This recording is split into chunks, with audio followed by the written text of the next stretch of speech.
everybody. I hope you are having a fantastic Labor Day weekend. It is so good to see you. This week's book is When God Made the World by Matthew Paul Turner, and we're going to jump right into it.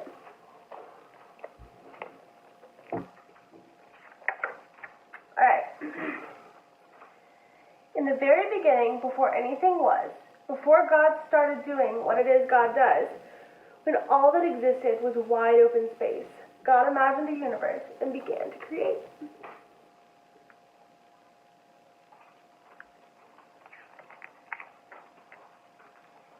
God hung trillions of lights, stars, and big stars bright. God turned the dark sky into a glorious sight.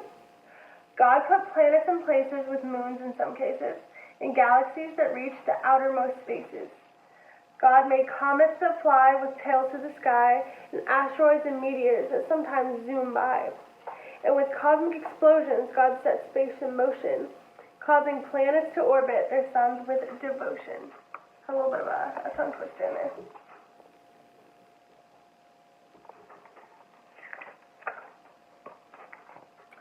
And somewhere amid all the swirling light, inside a cluster of milky white, among stars and planets and cosmic dust, God made a place for the story of us.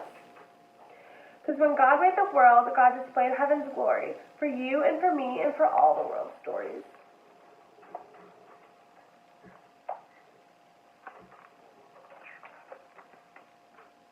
Our planet God made a blue and green sphere and designed it to orbit the sun once a year. God made daytime and nighttime, climates and seasons, and all kinds of weather that varies by region. God made continents and oceans, islands and seas, a north and a south pole that God put in deep freeze.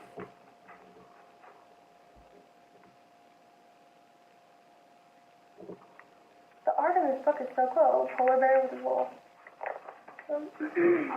excuse me. God carved rivers and brooks, mountains and caves, made beaches with sand and huge crashing waves. God made tropics and plateaus, glaciers and meadows, marshes and tundras, and erupting volcanoes.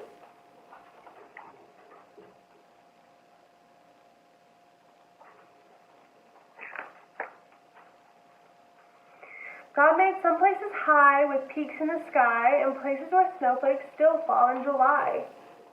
Can you imagine snowflakes falling in July in Texas?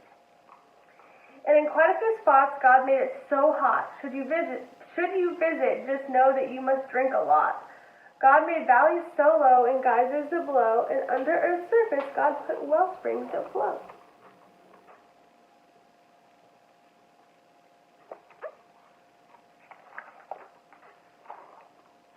Then with gardens and forests and other things green, God made Earth come to life using soil and seed. God made cypress and pines, bushes and vines, all kinds of trees with leaves God designed. Plants full of flavor like basil and thyme, and trees that grow citrus like grapefruit and lime.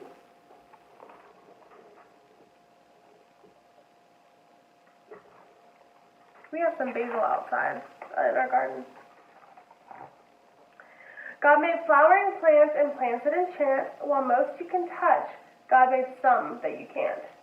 Roses, be warned, are prickly with thorns, and there's an African melon God covered in horns. And poison ivy's backlash, giving you a rash. Wherever it touches, you'll itch and you'll scratch.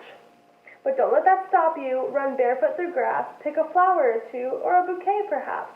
Find a tree you can climb, or with a seat and some twine, build your very own swing, or a backyard zip line. That was cool. So any of you guys had poison ivy? I've never had it, but I know a lot of people who have.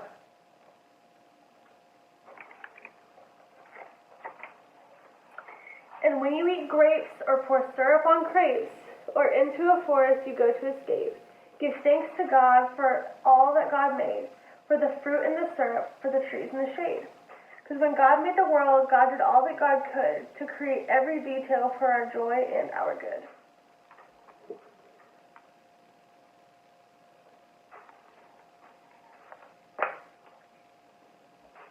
Now, what happened next is a mystery at best, but God made a bird, and that bird made a nest.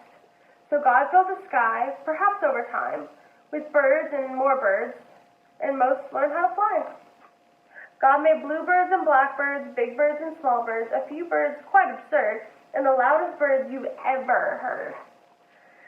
Crows crowed, doves cooed, chickens clucked, owls hooed, robins chirped, pheasants whirred. The world got noisy when God made birds.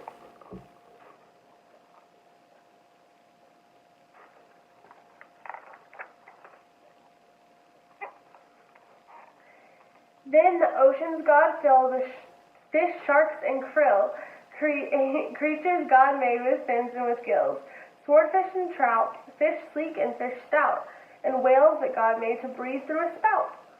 There's a big whale under that boat, my goodness.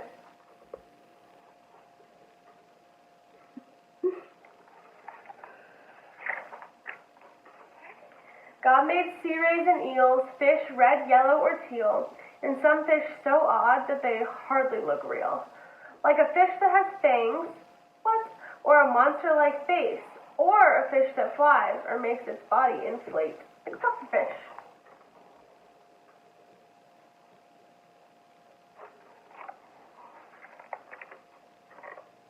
And wherever a river, ocean, or sea touches dry land, there's likely to be all sorts of creatures living their lives on land and in water. That's how they survive. Like otters and frogs, turtles on logs, and crocodiles gathering in swampy bogs.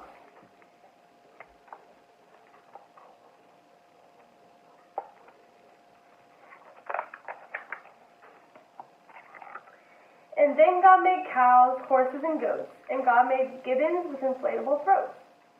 God planned lions to roar and tigers to pounce, and kangaroos, God thought, let's make you bounce. God made bears to growl, moles to plow, and under full moons, coyotes to howl. Donkeys brayed, giraffes bleated, jaguars prayed, rhinos stampeded, bunnies hopped, beavers chopped, and in muddy pools, hippos plopped.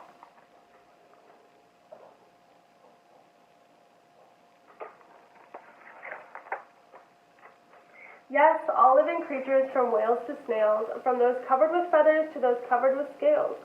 Each God designed with a home in mind, to develop and evolve if needed over time. Because when God made the world, every creature on earth became a part of life's circle, having value and worth.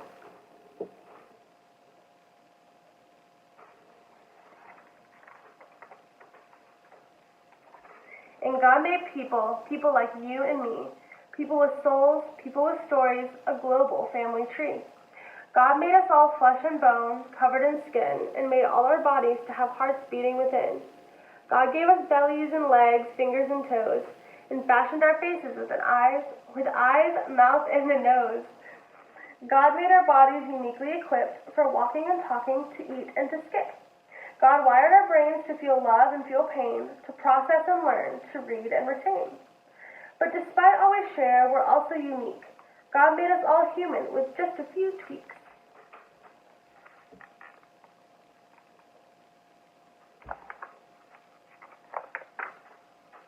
Each of our faces, bodies, and traits, our skin tones, our features, God did create. God made some people shy, and some people loud, and some who thrive in the midst of a crowd. Some make music, and some like math, and some are prone to blaze their own path. So always remember, because this much is true. Are you listening? Are you listening? Okay, make sure you're listening. God had a purpose for making you, you.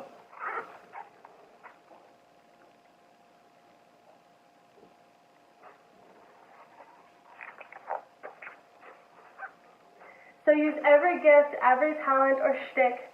Make the world better with your God-given trick. Bring smiles to faces, show love and good graces to those who need hope in all different places.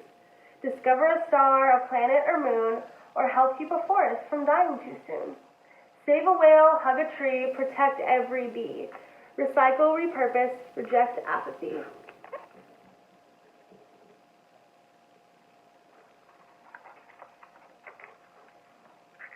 Because all of creation whispers God's story, the mountain, the ocean, the blue morning glories, the raindrops, the sunshine, the grapes on the grapevine. With nature, God gives us a glimpse of divine.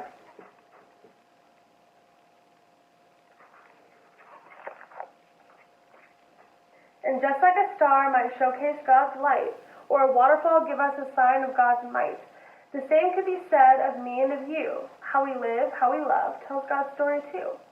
Because when God made the world and the world started spinning, the story God wrote was just beginning.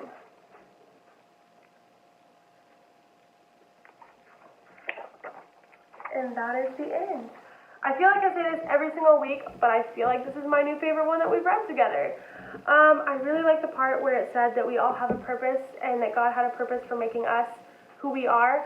So I would love it if you would share with Facebook with us, or if you just want to share with your family around you, something that you think makes you unique.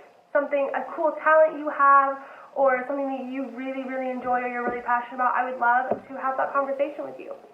So until next time, have a great week. You are missed, you are loved here, and I'll see you next time.